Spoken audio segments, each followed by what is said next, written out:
Anche un agrigentino tra le 97 persone raggiunte dalla misura cautelare nella max operazione dei carabinieri fatta a Reggio Calabria, coordinata dalla DDA, che ha colpito alcune tra le più importanti cosche di 'ndrangheta, i cui sodali sono accusati a vario titolo di associazione mafiosa, concorso esterno in associazione mafiosa e finalizzata al traffico anche internazionale di droga, detenzione e spaccio, estorsione, sequestro di persona a scopo di estorsione, scambio elettorale politico-mafioso e detenzione di porto d'armi. Tra i destinatari dell'ordinanza c'è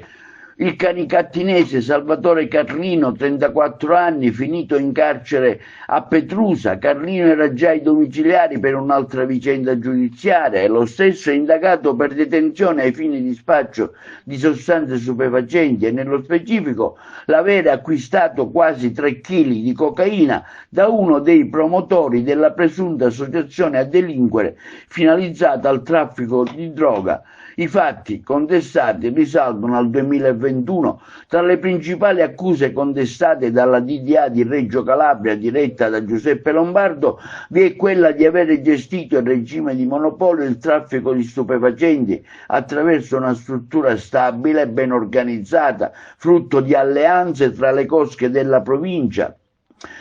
Sovraordinata alle singole articolazioni e a questa complementare, l'operazione denominata Millennium è stata eseguita a Reggio Calabria, Milano, Monza, Brianza, Pavia, Nuoro, Bologna, Cosenza, Catanzaro, Vibo Valentia, Roma, Rimini, Verona, Agrigento e Torino, condotta dai carabinieri del comando provinciale di Reggio Calabria. Nel corso dell'operazione è stato anche eseguito il sequestro preventivo di 2 società attive nel campo della ristorazione e dell'edilizia, ritenuti riconducibili agli indagati e utilizzati per favorire le attività illecite dell'associazione.